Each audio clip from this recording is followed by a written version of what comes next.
Our city's graveyards full of once prideful men. Their mouths have now been emptied of their boastings. 'Cause this life is but a breath, it was a vapor that disappears. Sotogrande, a gem on the Andalusian coastline, provided the perfect backdrop for the 2016 RC44 World Championship.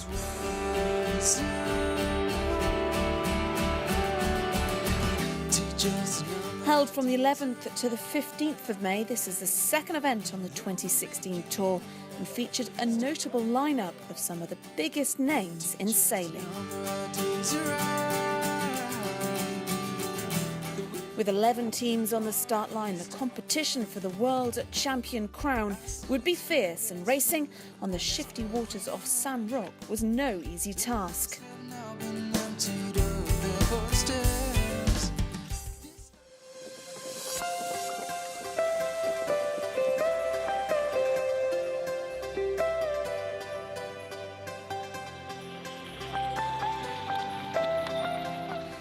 Defending champions Team Nika had no intention of giving up their title, and wrestling away with the world crown would demand perfection in a fleet where the depth of talent gave little room for mistakes.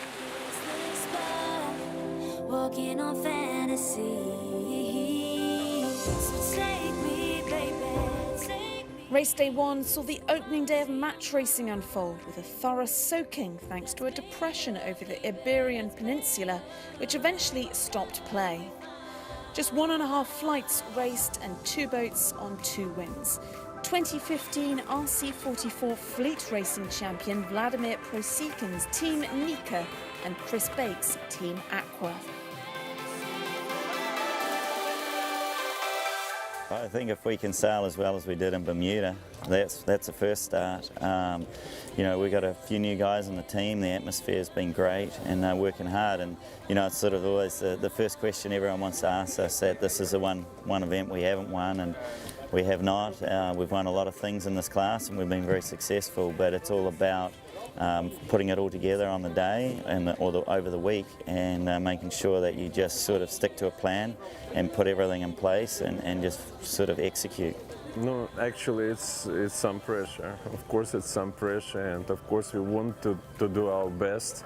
It's a bit challenging because we changed to cruise last regatta, so the guys now are not new, but if we would have had like an extra regatta or 2, we would have done better.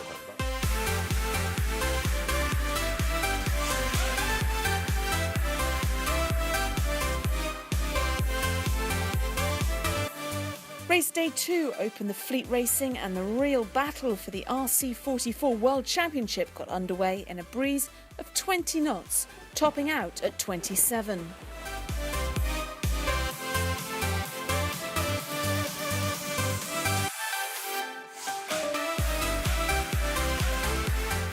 Local host John Bassadone, skippering Peninsula Petroleum, opened his World Championship assault in style, scoring a second in the first and last races of the day, with a 6th place finish sandwiched in between to sit on the leaderboard second and tied with 2015 Fleet Racing champions Team Nika.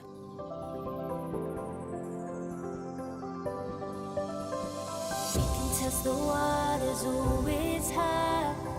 I think we're getting close, racing through the waves. I want to be where nobody knows.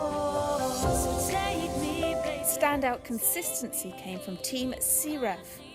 Skipper Igor La won here 2 years ago, and with his international crew perfectly anticipating the unruly conditions, he secured a 1-2-1 scorecard to seize the lead.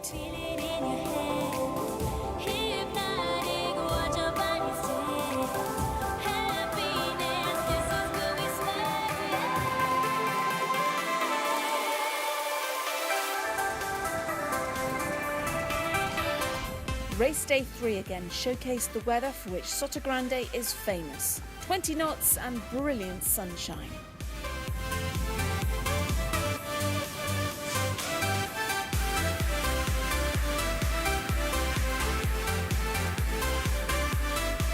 Home team Peninsula Petroleum knocked out another outstanding scorecard of 1-3-4 and edged into the lead by 1 point ahead of overnight leaders Team CREF.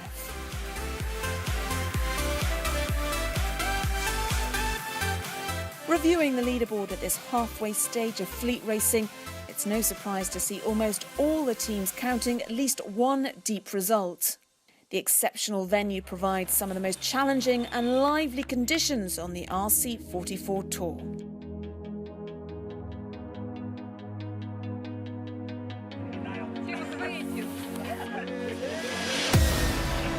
Staying consistent isn't easy. No, it's very unpredictable. You're up there one day and there are at least 5-6 boats that can easily win the championship, and no. I'm pretty sure the guy that will win the World Championship, he will win it at the end of the last race.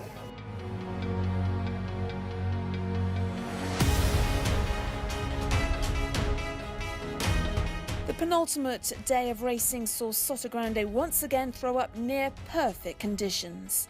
But it was shifty in the extreme and none of the 11 teams were impervious to high scores.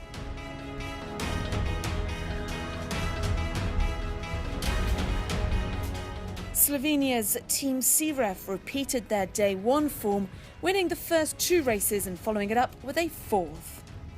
In the final race, they picked up a penalty and only could salvage an 8th place finish. But they still held the lead by 5 points. So the day today was really good. So 2 wins, it's what we want to do. Tomorrow is another day, we have to be as good as possible. And that's it. And to finish in front of all others if possible.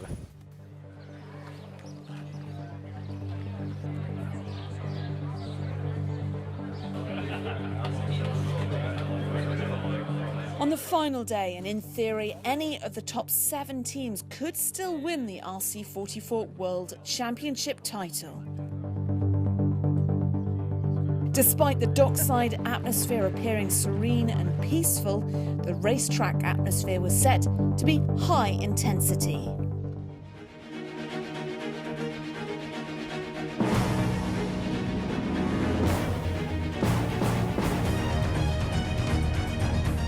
For Team CREF, the championship was theirs to lose. It didn't look good as their closest rival, Peninsula Petroleum, won the first race, whilst Team CREF came home in 6th.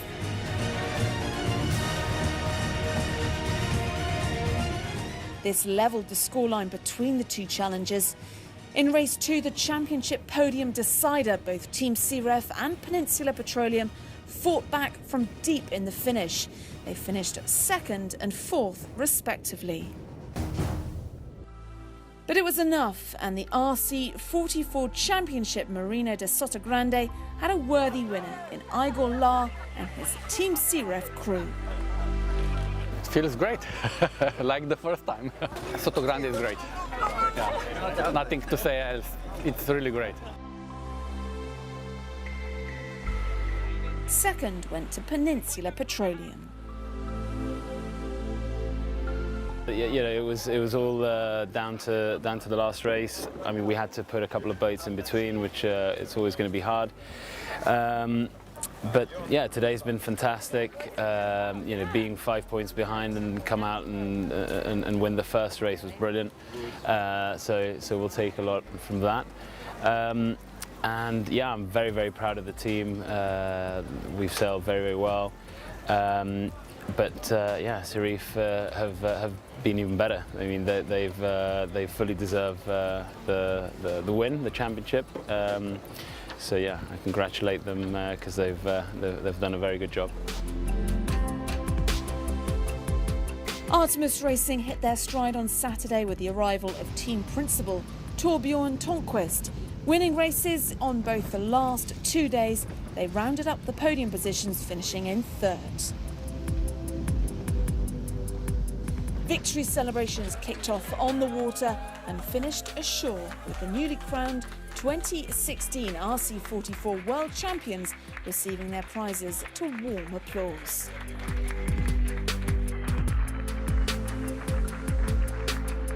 Next up, the 2016 RC44 Championship Tour moves to Great Britain and to the RC44 Portsmouth Cup from the 13th to the 17th of July.